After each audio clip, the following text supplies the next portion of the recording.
de «Ouvre le coffre et les 100 millions seront à toi», plaisanta le milliardaire. Mais la réponse de la jeune fille pauvre l'a laissé sans voix. Avant de continuer l'histoire, écris en commentaire de quelle ville tu regardes cette vidéo. Paris brillait sous les vitres et l'acier de ses gratte-ciel modernes, surtout dans le quartier de La Défense, où chaque tour valait des fortunes. Au 42e étage de l'une des tours les plus prestigieuses se trouvait le bureau de Rachid Al-Mansouri, milliardaire franco-émirien. Son empire allait des champs pétroliers du Moyen-Orient aux start-up technologiques entre Paris et la Silicon Valley. Mais ce jeudi matin, dans la brume froide qui recouvrait la scène, quelque chose n'allait pas. Un énorme coffre-fort, encastré dans son mur, refusait obstinément de s'ouvrir. Ce coffre ne contenait pas seulement de l'argent. À l'intérieur, des documents d'une valeur de plus d'1 milliard d'euros, des actions stratégiques et des liasses de billets destinés à des opérations d'urgence. Ce satané mécanisme, grogna Rachid. Son visage habituellement calme était crispé par l'énervement. 3 des meilleurs spécialistes en coffre-fort de Paris essayaient depuis 2 heures de déverrouiller le système. En vain. Au-delà des vitres, on voyait Paris, ville de contraste. En bas, entre les immeubles haussmanniens et les bars grises de banlieue, des sans-abri cherchaient un coin sec. Des familles comptaient chaque euro. Et des enfants se cachaient du froid dans les halls d'immeubles. Rachid ne pensait pas à eux. Son monde à lui, c'était les chiffres, les deals, les voitures de luxe, les jets privés, les conférences internationales. Il ne savait pas encore que ce matin-là, son univers allait percuter une réalité qu'il fuyait depuis des années.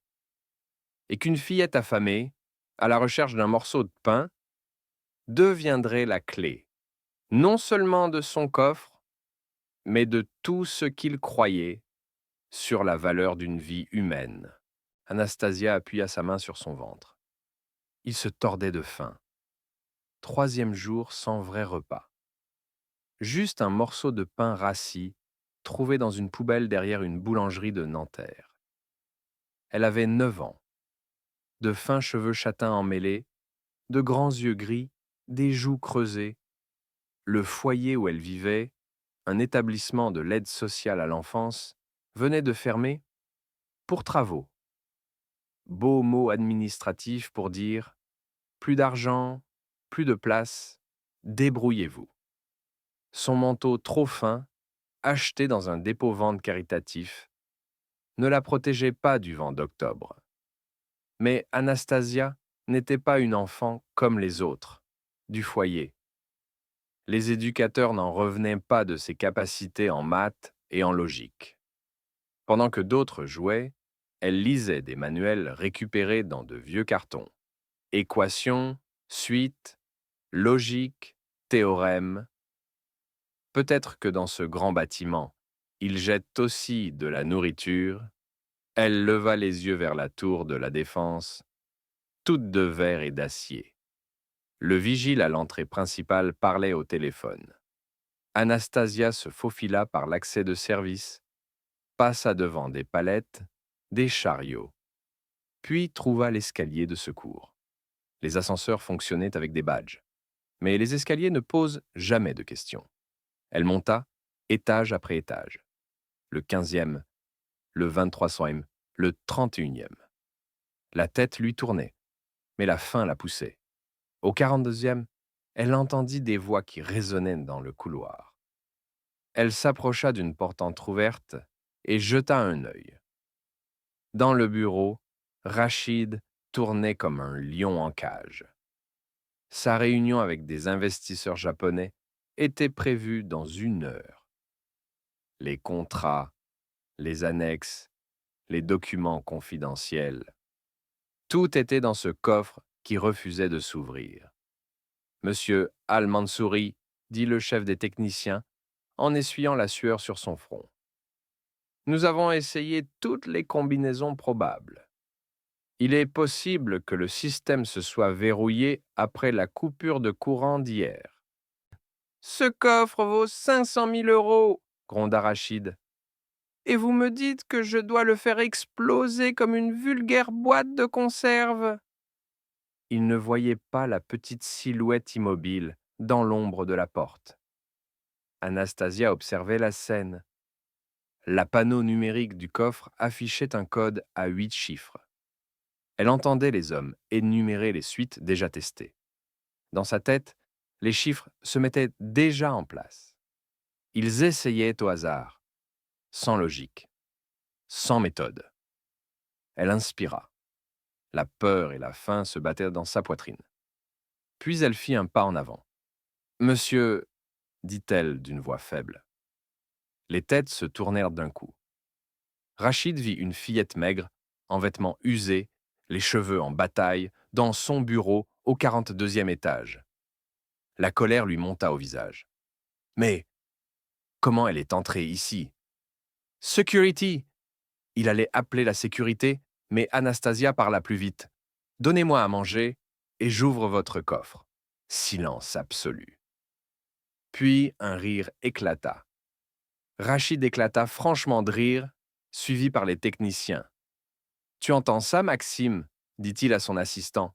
« Cette gamine pense ouvrir un coffre avec lequel 3 experts échouent depuis 2 heures. » Les hommes en costard riaient, secouant la tête. « Petit, » dit l'un d'eux, « ce mécanisme est plus compliqué que tout ce que tu peux imaginer. Même nous, on n'y arrive pas. »« Si je l'ouvre, vous me donnez à manger, » répéta Anastasia. Sa voix tremblait, mais son regard était fixe. Son estomac criait, mais son esprit restait clair. Rachid essuya une larme de rire au coin de l'œil. « Tu sais quoi, petite? Si tu ouvres ce coffre, je ne te paie pas un sandwich. Je te donne 100 millions d'euros. » Nouveau fou rire dans la pièce. Maxime sortit même son téléphone pour filmer. Une scène parfaite pour les réseaux sociaux. Une gamine veut ouvrir le coffre d'un milliardaire. Sauf qu'Anastasia, elle, ne riait pas. Elle s'approcha du coffre, posa sa main sur le métal, plissa les yeux vers l'écran numérique. « Combien de chiffres dans le code ?» demanda-t-elle doucement. « 8 !» répondit sèchement le chef technicien. Elle hocha la tête. « Vous avez essayé des dates de naissance. Évidemment, c'est la première chose qu'on teste, » grogna l'homme. « Vous avez essayé des suites mathématiques. Nombre premier, suite de Fibonacci, carré parfait. » Le silence retomba d'un coup. Les hommes cessèrent de sourire. Rachid la fixa. « D'où tu connais la suite de Fibonacci, toi ?»« Je lis des livres, » répondit simplement Anastasia. « Et j'ai vu que vous appuyez mal sur le clavier. »« Comment ça, mal ?» Elle montra l'écran du doigt. « Regardez, entre la 2e et la 3e touche, il y a toujours un micro-décalage. Le système attend un maintien ou un rythme précis. Ce n'est pas juste un code, c'est un code plus tempo. » Les techniciens se penchèrent sur le clavier, dubitatifs. Le chef tenta de reproduire ce qu'elle disait. « Rien. »« Attendez, » dit Anastasia. « Si le code n'est pas une date évidente, c'est sûrement quelque chose qui compte vraiment pour le propriétaire. » Elle se tourna vers Rachid. « Monsieur, c'est quoi la chose la plus importante pour vous dans la vie ?» Rachid resta un moment sans voix. On lui posait des questions sur son patrimoine, ses investissements, ses yachts. Mais jamais personne ne lui demandait ce qui comptait vraiment. L'argent, le pouvoir, le succès, lâcha-t-il d'abord par réflexe. Puis, son regard se posa sur une photo posée sur son bureau. Une vieille photo en noir et blanc. Une femme âgée, en foulard, au sourire doux. Anastasia suivit son regard. C'est qui demanda-t-elle. Rachid prit la photo, et pour la première fois de la matinée, sa voix se radoucit. Ma grand-mère, Fatima Al-Mansouri. Elle est morte il y a 5 ans. C'est elle qui m'a élevé après la mort de mes parents. Elle vivait où? Dans un petit village en Syrie, puis dans la banlieue parisienne, à Saint-Denis, quand on a immigré. C'était une femme incroyable. Elle savait lire et écrire alors que beaucoup de femmes de son village ne pouvaient même pas signer leur nom. Et elle vous parlait en arabe? Toujours. Même en France, à la maison, c'était l'arabe. Et que veut dire son prénom? Fatima. Rachid eut un sourire mélancolique. En arabe, on dit que ça veut dire celle qui sèvre, mais aussi brillante, qui rayonne. Elle portait bien son nom. Anastasia réfléchissait. Il y avait la date de naissance, le nombre d'années, la symbolique. Mais, pour un homme comme lui, le code ne pouvait pas être une simple date. Elle est née quand? Le 4 juillet 1937. Et elle est morte quand? Le 15 octobre 2019. La fillette fit les calculs dans sa tête, sans même cligner des yeux. Et elle vous a élevé de quel âge à quel âge? De mes 7 ans à mes 22 ans. 15 ans. Elle lisait beaucoup. Elle était fière de dire qu'à ses 50 ans, elle avait déjà lu 100 livres. C'était son petit trophée. Les techniciens soupiraient. Ils ne voyaient pas le rapport. Mais Anastasia, si. Vous connaissez la numérologie arabe? Demanda-t-elle. Rachid haussa un sourcil. Tu sais ce que c'est, ça, toi? Les lettres ont une valeur numérique. J'ai lu ça dans un vieux livre. Fatima, ça donne quoi? Il s'exécuta, presque malgré lui. Fa, fit, ta 80, ta, t, 9, ya, i, tsash, 10, mim, tsash, 40, alif, e, tsash, 1. Bon, selon les systèmes, on change un peu, mais on tourne autour de 140. Et si on additionne son année de naissance? 1937 plus 140, 2077. Ce n'est pas ça. Anastasia commença à aller plus loin. Elle sentait que ce n'était pas une question de simple addition, mais de sens. Monsieur, dit-elle doucement, quelles ont été ces dernières paroles pour vous? Les techniciens se crispèrent. Rachid aussi.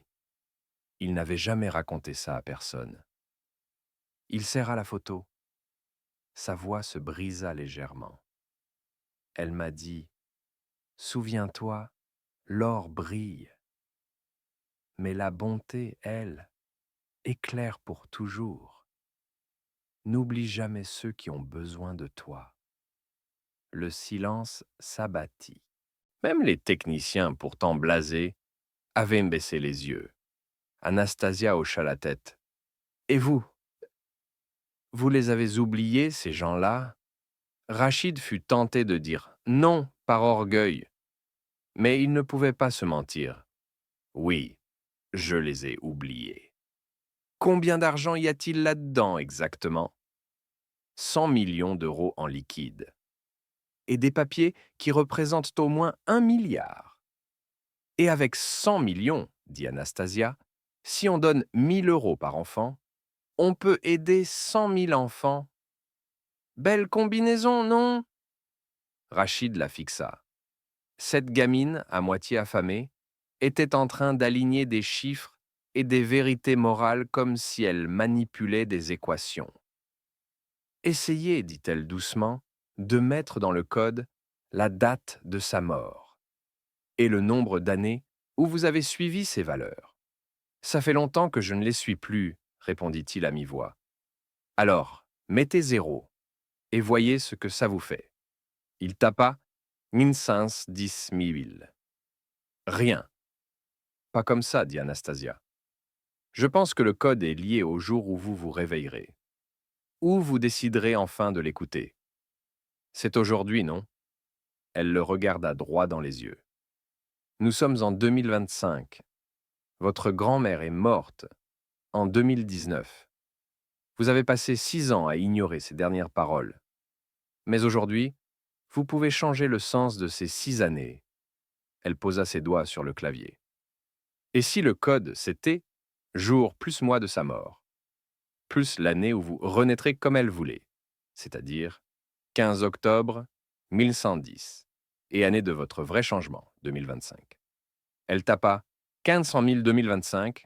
Rachid hésita. Appuie sur valider, dit-elle calmement.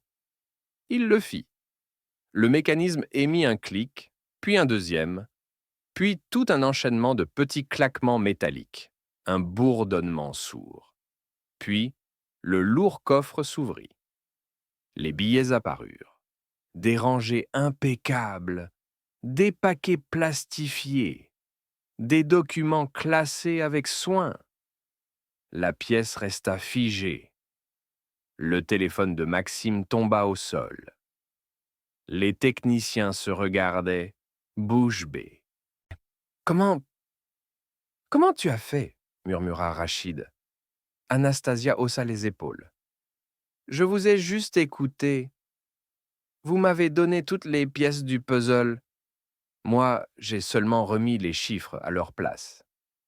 Elle regarda l'intérieur du coffre. Alors, ce sont eux, vos fameux 100 millions? Oui, répondit mécaniquement Rachid. Et vous allez vraiment me les donner? Je l'ai promis. Elle le fixa sérieusement. Et si je vous disais ce que je ferais avec? Vous voudriez toujours les garder pour vous? Qu'est-ce que tu en ferais? La même chose que votre grand-mère. Je nourrirai tous les enfants affamés que je peux trouver. Je leur donnerai un lit chaud, une école, des livres et quelqu'un pour les aimer. Parce que l'argent, ce n'est pas un but, c'est un outil. Ces mots frappèrent plus fort que n'importe quelle crise boursière. Rachid revit soudain le gamin qu'il avait été. Un enfant dans un camp de réfugiés, quelque part entre la Syrie et l'Europe, que sa grand-mère nourrissait avec son dernier morceau de pain. Mais tu n'es qu'une enfant, balbutia-t-il. Tu ne peux pas gérer une telle somme. Et vous, vous y arrivez? Demanda-t-elle. Soyez honnête. Est-ce que ces 100 millions vous ont rendu heureux? Il ouvrit la bouche. Aucun mot ne sortit. Quand était-ce la dernière fois qu'il avait été vraiment heureux? Sans calcul, sans stratégie, sans plan à 3 ans? Non, admit-il enfin. Je ne me souviens pas. Alors, peut-être qu'il est temps de faire avec cet argent ce pourquoi votre grand-mère aurait souri. Le vieux technicien, Georges, intervint timidement. Excusez-moi, j'ai une petite fille à peu près de son âge. L'autre jour, elle m'a dit qu'elle voulait devenir médecin, pour soigner gratuitement ceux qui n'ont pas les moyens. Il regarda Anastasia avec douceur. Vous lui ressemblez? Elle sourit faiblement. Monsieur, dit-elle à Rachid, vous pouvez me donner ces 100 millions si vous voulez. Mais l'État, les banques, les juges, personne ne me laissera les garder. Je suis une gamine sans parents, sans adresse, sans compte bancaire. Elle marqua une pause. Par contre, vous, on vous écoutera. Rachid inspira profondément. Tu proposes quoi? On devient partenaire. Votre argent. Mes idées. On crée quelque chose qui ne nourrira pas juste une fois, mais tous les jours. Les techniciens ne comprenaient plus rien. Maxime fixait son patron comme s'il venait de perdre la tête. Rachid regarda le coffre ouvert, puis la photo de Fatima. On va créer un fonds, dit-il lentement. Le fonds Fatima Al-Mansouri. Il fera quoi? Demanda Anastasia. Il ouvrira des maisons pour les enfants comme toi. Pas des foyers glacials. Des vraies maisons-écoles avec de la chaleur, de l'affection, de l'éducation de haut niveau. On financera aussi des bourses d'études, des psychologues, des professeurs spécialisés. Et vous y mettrez combien? Rachid regarda le coffre. Les 100 millions qui sont là, et 100 millions de plus, pris sur mes autres actifs. Monsieur, s'étrangla Maxime, c'est un tiers de votre fortune personnelle. Maxime, dit calmement Rachid. Tu sais combien valent mes deux yachts? Environ 50 millions, ensemble. Et tu sais combien de fois par an je les utilise? Peut-être 5 ou 6. Anastasia fit le calcul à voix haute. Ça fait 1 million l'usage, presque. Avec 1 million, on peut faire vivre un centre entier pendant un an. Exactement, sourit Rachid. Maxime vend les yachts. L'argent file directement au fond. Monsieur, votre image, votre statut. Mon statut, Maxime, c'est ce que je décide qu'il est. Pas ce que disent non les autres. Il se tourna vers Anastasia. J'ai une seule condition. Lequel? Tu seras la première protégée du fonds. Logement, études, soins, tout. Et si un jour tu le veux, tu prendras ma place à la tête du fonds Fatima. Elle le fixa longtemps. Et qu'est-ce qui me prouve que vous ne changerez pas d'avis dans une semaine? Rachid éclata de rire. Tu es plus dur en affaires que certains de mes associés. Il se tourna vers Georges. Georges, vous étiez juriste avant de devenir spécialiste des coffres, non? Oui, maître de droit, répondit l'homme, un peu étonné. Vous pouvez rédiger des statuts béton pour ce fonds, là, tout de suite. Avec des bons notaires et les bons coups de fil, oui. Maxime appelle les meilleurs juristes de Paris. On commence maintenant. 3 heures plus tard, le prestigieux bureau du 42e étage ressemblait à une étude notariale improvisée. Dossiers ouverts, stylos, tampons, ordinateur, signature. Le notaire releva enfin la tête. Le fonds Fatima Al-Mansouri est officiellement créé. Capital de départ, 200 millions d'euros. Fondateur et président du conseil de surveillance, M. Rachid Al-Mansouri. Première bénéficiaire et future co-gestionnaire, Mademoiselle Anastasia Sokolova. Anastasia écarquilla les yeux. Vous connaissez mon nom de famille?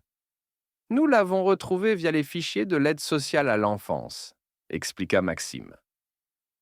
Anastasia Mikhailovna Sokolova, 9 ans. Parent décédé dans un accident de voiture il y a 5 ans. Dernier établissement, foyer de l'ASE à Saint-Denis. Le juriste ajouta. Nous avons aussi trouvé un détail, surprenant. Votre QI est évalué à 160. Niveau très haut potentiel, voire génie. Rachid n'eut pas l'air étonné. Je m'en doutais. Ce n'est pas tout, continua le juriste. Vos parents, n'étaient pas n'importe qui. Votre père était professeur de mathématiques à l'université Paris-Saclay. Votre mère, psychologue pour enfants. Ensemble, ils travaillaient sur un programme d'aide aux enfants surdoués, issus de milieux défavorisés. Anastasia sentit ses jambes trembler. On lui avait simplement dit qu'ils étaient morts. Jamais on ne lui avait expliqué ce qu'ils faisaient. Donc, ils voulaient déjà aider des enfants comme moi. Avant que je finisse à la rue, murmura-t-elle.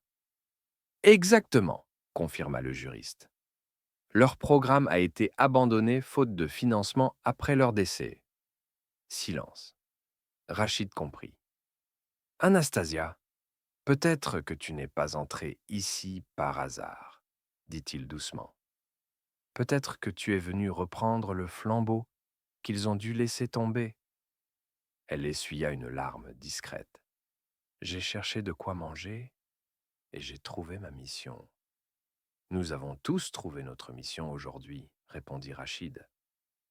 Toi, après la perte de tes parents. Moi, après avoir tout gagné et malgré tout, était vide. 6 mois plus tard, Rachid se tenait sur le balcon d'un ancien manoir entièrement rénové en Île-de-France. En bas, dans le jardin, Des enfants couraient, riaient, jouaient. Le premier centre Fatima Al-Mansouri venait d'ouvrir. 30 enfants orphelins ou abandonnés, tous avec un potentiel exceptionnel, y vivaient désormais. Tonton Rachid.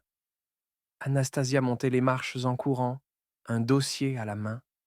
Elle avait bonne mine. Elle avait grandi. Ses yeux brillaient. « Qu'est-ce que tu as là ?» demanda-t-il en souriant. « Le projet du deuxième centre, annonça-t-elle fièrement.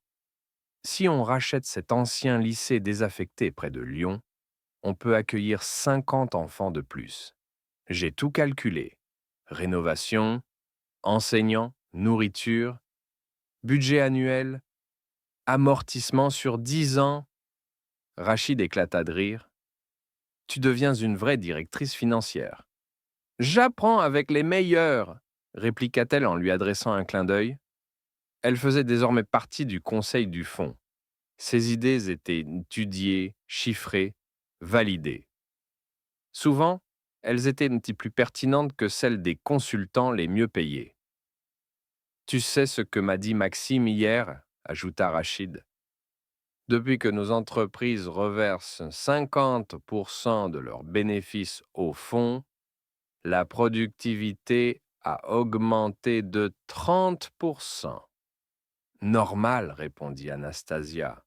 Quand les gens savent que leur travail change des vies, ils ne travaillent le plus seulement pour un salaire. Tu es vraiment la digne fille de tes parents, murmura Rachid. Et de votre grand-mère, répondit-elle doucement. D'ailleurs, dit-il, j'ai une surprise pour toi. Il sortit un document. Nous avons l'autorisation d'ouvrir des centres en Syrie. Le premier sera dans le village où vivait Fatima. Les yeux d'Anastasia se mirent à briller. On va aider des enfants là où tout a commencé. Oui. Et tu sais comment s'appellera le centre? Comment? Le centre Anastasia N. Fatima. En hommage aux 2 femmes les plus sages de ma vie. Elle le serra fort. En 6 mois, Rachid n'était plus juste un milliardaire. Il était devenu son père de cœur. 1 an après ce fameux jour au 42e étage, Rachid reçut un coup de fil.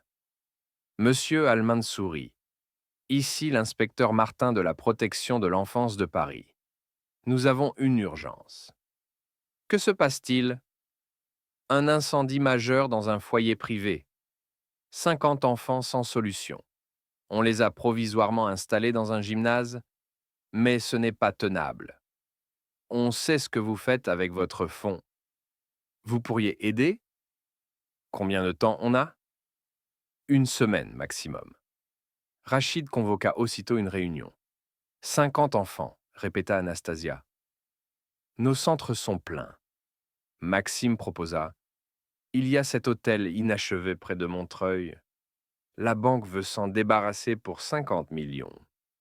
Mais les travaux prendraient au moins 6 mois. On n'a pas 6 mois, dit Rachid. Anastasia se redressa. Et si on accélérait la vie au lieu de la ralentir? C'est-à-dire, on ne fait pas un palace, juste un endroit chaud, sûr, propre. On loue, on réaménage vite, on mobilise tout le monde. Entreprises, bénévoles, donateurs. Rachid comprit. Tu proposes de transformer un chantier en maison en 1 semaine. Vous m'avez montré qu'en 3 heures, on pouvait créer un fonds de 200 millions, répondit-elle. Alors en 7 jours, on peut sûrement créer un foyer. Ce fut une semaine que les journaux appelèrent plus tard le miracle de Montreuil. Les équipes travaillaient jour et nuit. Des artisans offraient la main-d'œuvre. Des magasins de meubles donnaient des lits, des armoires. Des décorateurs aménageaient des chambres colorées. Des restaurants livraient à manger gratuitement aux ouvriers. Les réseaux sociaux s'enflammèrent. Un milliardaire et une ancienne enfant des rues ouvrent un foyer en 7 jours. Des centaines de Parisiens vinrent prêter main forte. Le jour de l'arrivée des enfants, le bâtiment n'était pas parfait, mais il était vivant. Les lits étaient faits, les murs peints, la cuisine opérationnelle.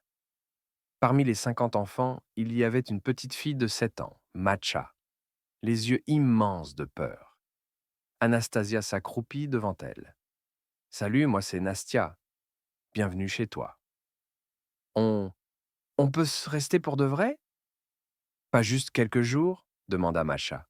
« Tu peux rester aussi longtemps qu'il le faudra, » répondit Anastasia.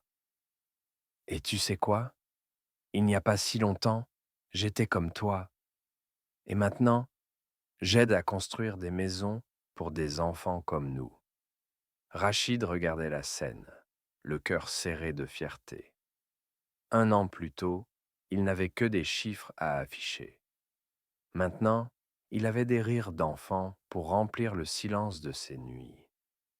3 ans plus tard, Anastasia, désormais adolescente, mais toujours avec ses grands yeux sérieux, se tenait sur la scène du Centre international de Paris. Devant elle, des ministres, des chefs d'entreprise, des représentants d'ONG. Le congrès s'appelait « Entreprendre autrement, l'enfance d'abord ». « Mesdames et messieurs, commença-t-elle d'une voix claire, il y a 3 ans, j'étais une enfant affamée qui cherchait de la nourriture dans les poubelles de Paris. Aujourd'hui, le fonds Fatima Al-Mansouri dirige 27 centres en France, en Syrie, en Allemagne et au Canada. Nous accueillons plus de 1000 enfants. Dans la salle, Rachid l'écoutait, les yeux brillants. À ses côtés, Maxime, devenu directeur du fonds, Georges, responsable des programmes éducatifs, et d'anciens pensionnaires devenus éducateurs. Mais le plus important, continua Anastasia, ce n'est pas le nombre de centres ou le montant des budgets. Le plus important, c'est ceci. Un enfant qui hier pleurait seul dans le noir, aujourd'hui rit entouré d'amis. Un adolescent qui mendiait dans le métro, aujourd'hui étudie pour devenir médecin. Ingénieur, artiste. Après son discours, une journaliste l'interviewa.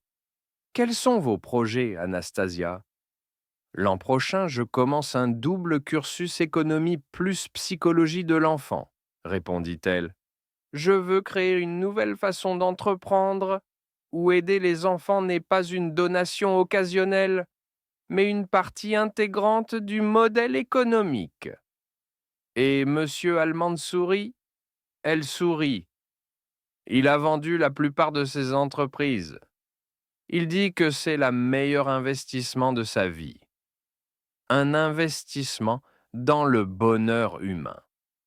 Le soir, dans leur appartement parisien, Rachid et Anastasia feuilletaient des photos des centres. Des enfants en train de peindre. D'autres jouant aux échecs. Des ados présentant des projets scientifiques. « Tu crois qu'ils seraient fiers de nous, tu penses ?» demanda Anastasia, en regardant la photo de ses parents à côté du portrait de Fatima.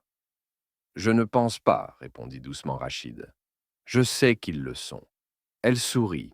« Je réfléchissais à quelque chose aujourd'hui. Les coffres les plus importants, ce ne sont pas ceux qui coûtent 500 000 €, ce sont les cœurs humains.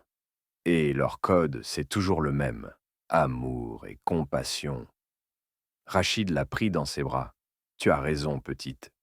Tu as ouvert le coffre le plus fermé de tous, le mien. Et à l'intérieur, il y avait plus que 100 millions. Quoi donc? De quoi nourrir des milliers d'enfants. Et de quoi me nourrir, moi, enfin, de quelque chose qui ne s'achète pas.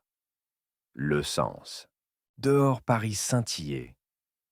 Dans un des centres Fatima Al-Mansouri, quelque part en banlieue, des enfants s'endormaient pour la première fois sans avoir peur du lendemain.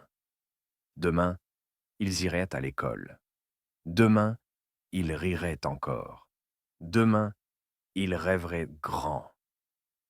Tout ça parce qu'un jour, une fillette affamée a osé dire, dans un bureau au 42e étage, «Donnez-moi à manger, et j'ouvrirai votre coffre.» Et sans le savoir, elle a ouvert bien plus qu'une porte en métal. Elle a ouvert un chemin pour des milliers de vies. Chers amis, l'histoire d'Anastasia et de Rachid n'est pas seulement un beau conte, c'est un rappel. Tu n'as peut-être pas 100 millions dans un coffre, mais tu as quelque chose d'encore plus précieux. Ton attention, ton temps, tes mains, tes mots. Quelque part près de chez toi, un enfant a besoin d'un soutien, d'un sourire, d'un livre, d'un adulte qui croit en lui. Tu peux devenir bénévole dans une association, aider un enfant du quartier à faire ses devoirs, soutenir un foyer, un centre, un projet éducatif. Simplement dire une phrase qui restera gravée: «Je crois en toi.» Souviens-toi des mots de Fatima: «L'or brille, mais la bonté éclaire pour toujours.» Peut-être qu'aujourd'hui, quelque part, une Anastasia t'attend sans le savoir. Pour elle, ton geste, même minuscule, peut devenir le code qui ouvrira enfin son cœur à l'espoir.